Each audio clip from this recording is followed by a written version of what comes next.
Diets based on blood group types, myth or fact? The concept of tailoring diets to individual blood types, known as the blood type diet, has gained popularity over the years.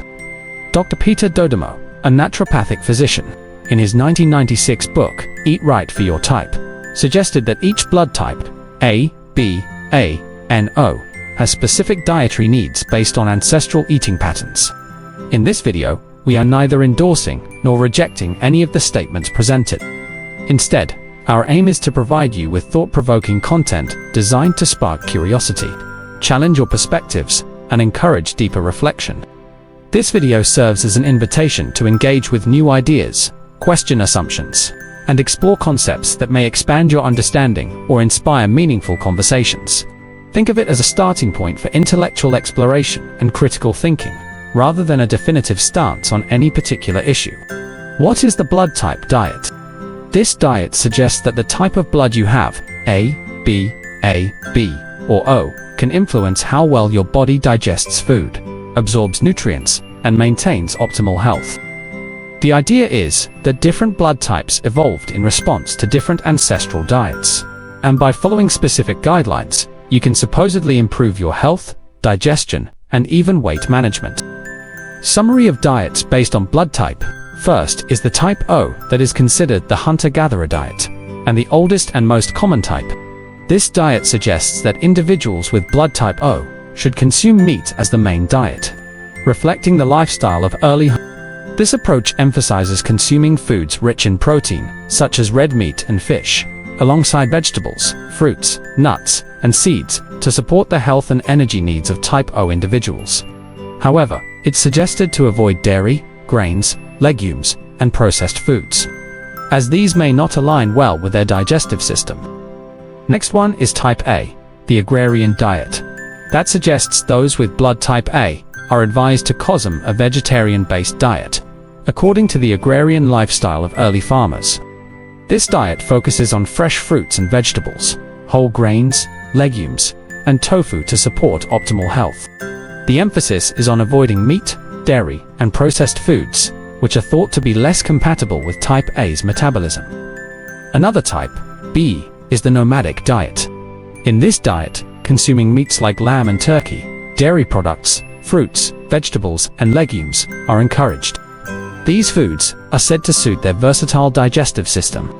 On the other hand, chicken, pork, wheat, and corn are best avoided, as they might create imbalances for those with blood type B. And the last blood type is AB, or the hybrid diet. For those with blood type A, a hybrid diet combining elements of the type A and type B diets is recommended.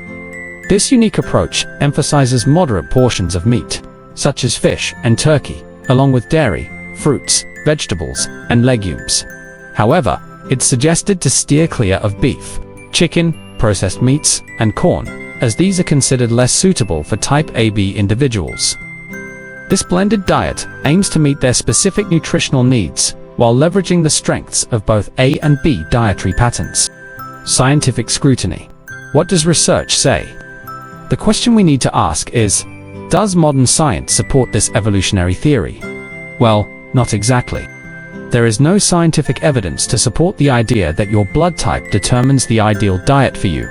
While it's true that human ancestors' diets changed over time, the genetic adaptations that happened were not so specific to their blood types to warrant the specialized recommendations of the blood type diet. Several studies have tried to explore the relationship between blood types and diet, but the results have been largely inconclusive. A 2013 systematic review, published in the American Journal of Clinical Nutrition, analyzed multiple studies related to the blood type diet, and concluded that there's no scientific evidence to support the idea that blood type affects a person's nutritional needs. The study found no benefit to following the blood type diet in terms of health outcomes, such as weight loss, heart disease prevention, or overall well-being. The same sentiment is echoed by the Academy of Nutrition and Dietetics, which describes the diet as a fad and recommends sticking to a balanced diet instead. A 2021 study published in the International Journal of Obesity found no connection between a person's blood type and how they respond to dietary patterns or health markers. This includes things like cholesterol levels, blood pressure, or insulin sensitivity, So, despite the fact that millions of people follow the blood type diet, the scientific community remains unconvinced about its effectiveness. Also, according to Harvard Health, there's no compelling evidence to suggest that the blood type diet is more effective than a standard balanced diet. Instead, nutritionists recommend focusing on the quality of food, such as plenty of fruits, vegetables, whole grains, and lean proteins, and tailoring dietary habits based on factors like activity level, health conditions, and personal preferences, rather than blood type. For example, Dr. David Katz, a well-known expert in preventive medicine, criticizes the blood type diet, saying that it oversimplifies nutrition and relies on arbitrary associations between blood type and food choices. He emphasizes that the most important dietary factors for long-term health are the quality and variety of foods consumed, not which blood type you have. However, Avicenna, or in Persian, Ibn Sina, a renowned Persian polymath who lived between 980 to 1037 AD, did not explicitly discuss blood types, as the blood group system was only discovered in 1901 by Karl Lanz. However, Ibn Sina's seminal work, The Canon of Medicine, provides a comprehensive approach to understanding health and the humours, or the temperaments, which were thought to influence a person's constitution and dietary needs. Ibn Sina's perspective on health revolved around the balance of the four humours: blood, phlegm, yellow bile, and black bile. Each person's constitution, or mizaj temperament, was believed to influence their dietary requirements, susceptibility to diseases, and overall well-being. While Ibn Sina did not address blood types as we understand them today, he emphasized the importance of tailoring diets to an individual's unique temperament and physical state, a concept somewhat similar to the personalized approach promoted by modern dietary theories, like the blood type diet.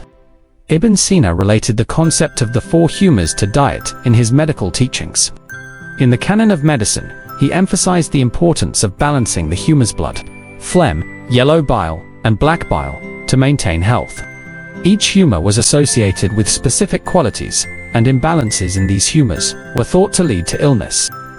Ibn Sina believed that diet could be used as a tool to balance the humours and restore health.